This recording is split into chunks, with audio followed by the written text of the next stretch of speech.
Questions for oral answer. I call on Government Order of the Day number 1.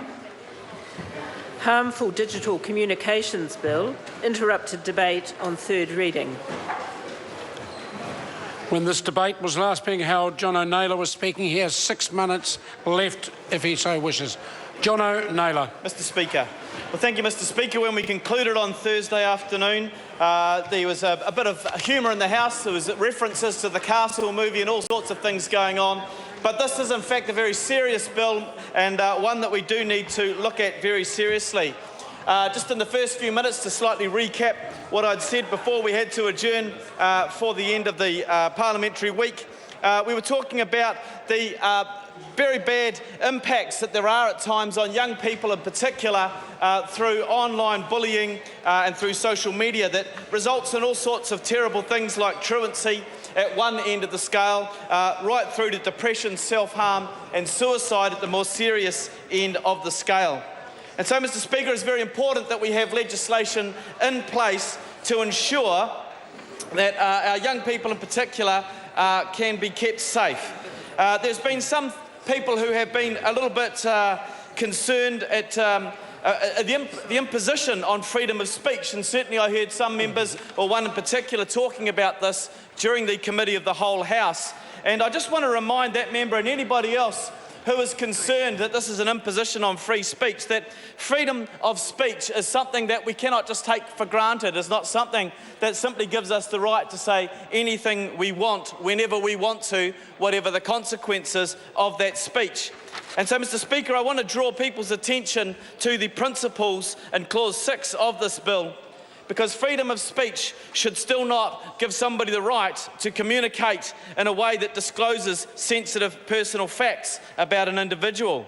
Their freedom of speech should not mean that their digital communication should be able to be threatening, intimidating or menacing.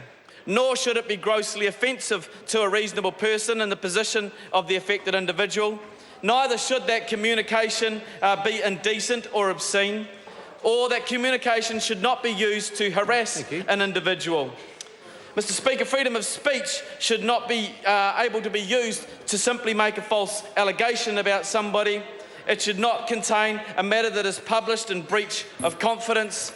It should not incite or encourage anyone to send a message to an individual for the purpose of causing harm to that individual. And freedom of speech, Mr Speaker, should not incite or encourage an individual to commit suicide.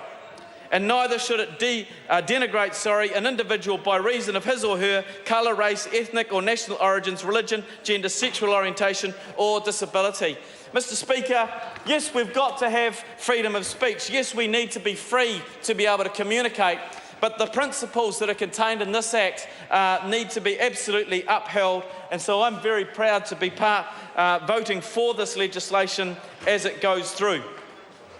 Some of the other arguments I've heard as we've debated this at the various stages of the bill coming through, passage of the bill through the House, has been people are concerned that perhaps this is too heavy-handed in its approach.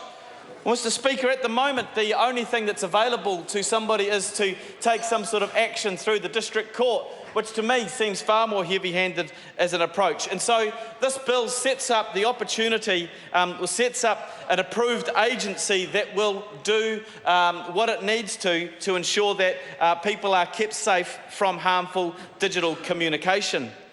And for those who are, and I've heard them speaking, for those who have said that this is something that, it's too heavy-handed, we need to sort of sit down and take a more softly approach, particularly with teenagers where this is occurring.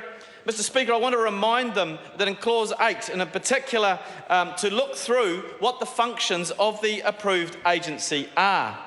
And this approved agency will be set up to receive and assess complaints about harm caused to individuals by digital communications, to investigate complaints, but here's the kicker, to use advice, negotiation, mediation and persuasion as appropriate to resolve complaints. And that is the benefit of having an approved agency which has ability to delegate its powers to others as well, that will ensure that we have a measured response that is most appropriate whenever a complaint is laid. Finally, Mr Speaker, I just want to talk about a particular role that has been identified within this Act, and that is of the professional leader, in a place like a school.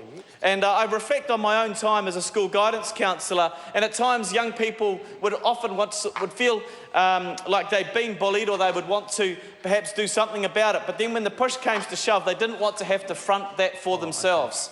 And I think what is critical is that we have this ability of a professional leader to act on behalf of victims, to be able to take this complaint forward to the agency, so that the young person who may be affected by this isn't having to front up on their own, perhaps feel sort of victimised all over again by having to face up to something within a system. And so this particular role of a professional leader in a school who is able to act on behalf of the young people is absolutely crucial.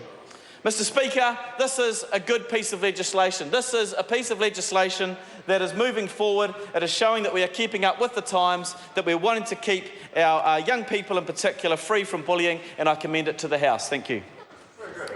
I call Jacinda Ardern. Mr Speaker,